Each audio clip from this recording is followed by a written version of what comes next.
So this is the new BYD Seal 6, and it's going to be driven by my wife, Berna Baron. It's a brand new car. So let's go around the car and check it out. Look at those lights, singkit. Well, it looks fancy on the outside. The car looks dirty because we came from Manila, driving all the way to Puerto Azul. So that's the new registration. BYD means build your dreams. It says BYD Sea Lion 6. Not really sure on the size of the car, the size of the tires, but looks good enough. This is the inside of the car. Not bad. And the side moldings. Oh, automatic pala ang pagbukas sa likod. Kasang-kasya pala ang aming mga maleta. Okay, close it na, mama.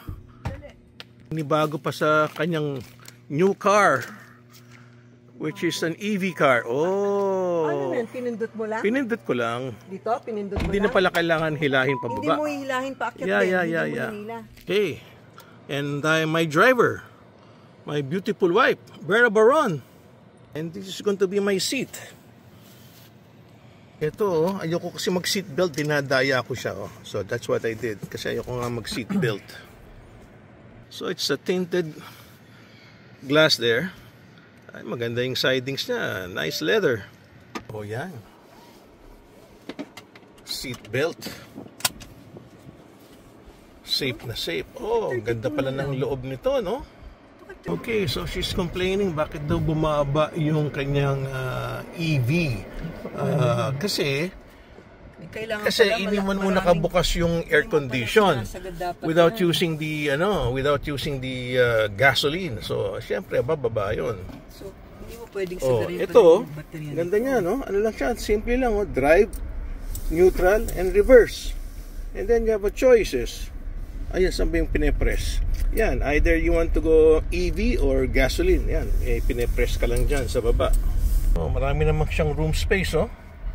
Oh, yan, laki ng monitor niya. Yun nga lang, naghahanap ka, Berna, ng charging station. Wala yata dito charging station. So, ang trimmings niya, oh, red sinulid. Please switch to low beam. Oh, for your safety raw. Anong sinabi niya? Switch to low beam. Ano to?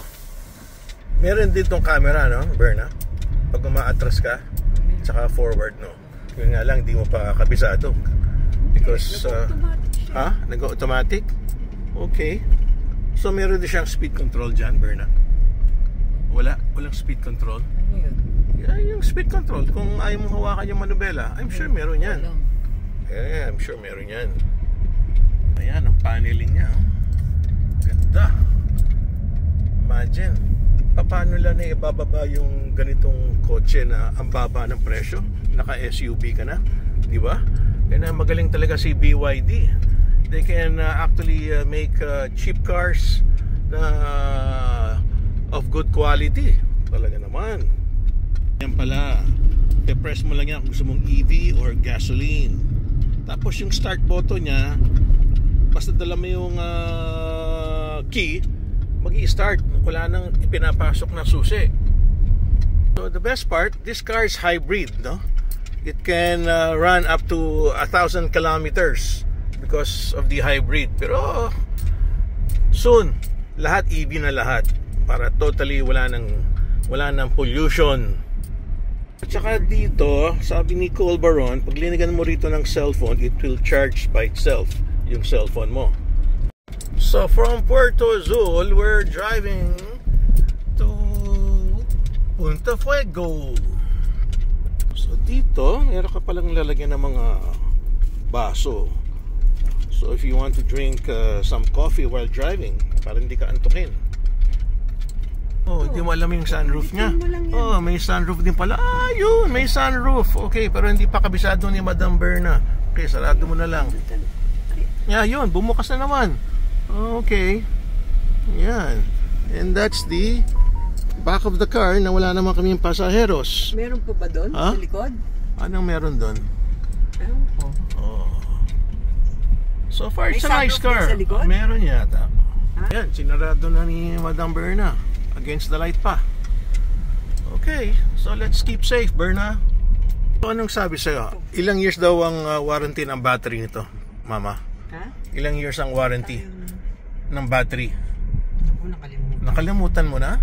I think it's 7 years. So okay na, throw away car na after 7 years.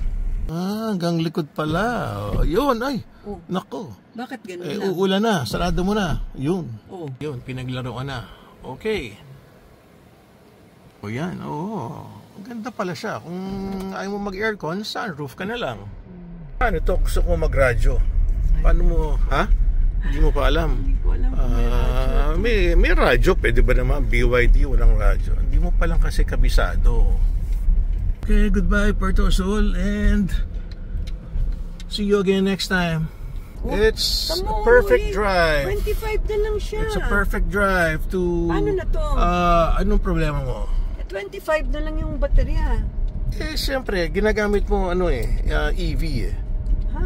EV ginagamit mo HEV ang ginagamit ko HEV? Wala, Gasolina na huwag ka to. mag-alala. Mag-ano yan, hybrid yan eh. It will Hindi kanina 30. Ha? Yun ang hindi ko alam. Okay yan. Okay. Just don't worry. Yun, so naka-HEV ka. So that means to say, gasoline. Okay, so pag naka-HEV ka, kusang nag-ano yan, kasi hybrid, kusang nagcha-charge ang battery, Mama Berna. You understand? Galing talaga ng driving conditions dito. Absolutely no traffic. Ito na, malapit na kami si Kaibyang Channel na ang tagal-tagal ginawa ng government. Tapos ang iksi-iksi pa. Oh, imagine, no? Daming ninakaw na pera dito ng mga tao.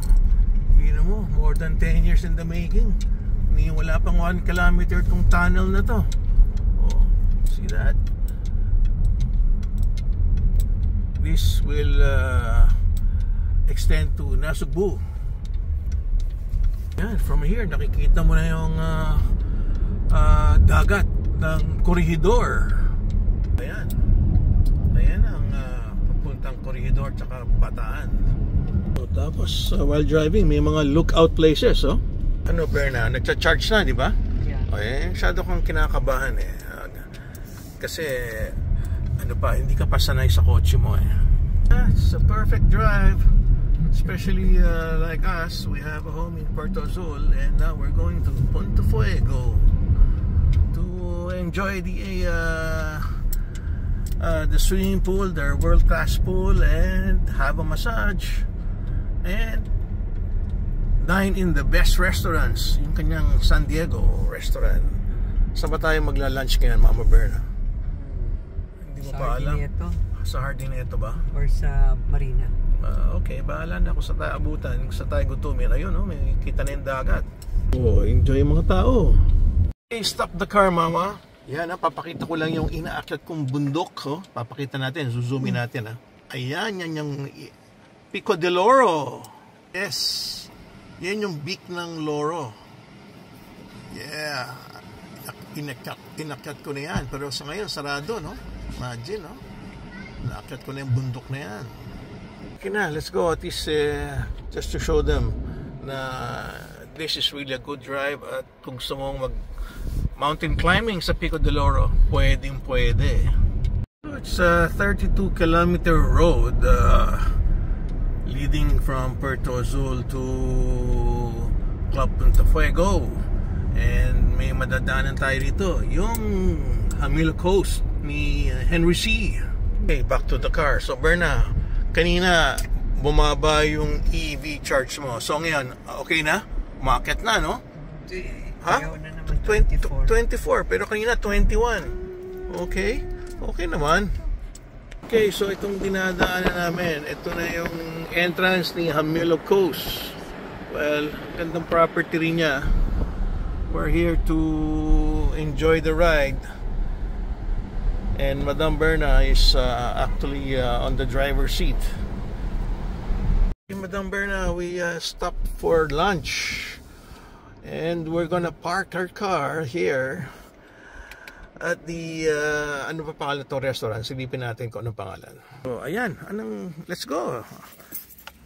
Iniimbestigahan ni Berna kung anong mga naiwan. Oh, it's a pretty good looking car. Yes, the SUV of BYD, Build Your Dreams. So we stop over on this restaurant. Again, thank you for watching the vlog. Christian's Grill and Resto Bar. So doon ang Hamilo Coast, mga 1 kilometer away.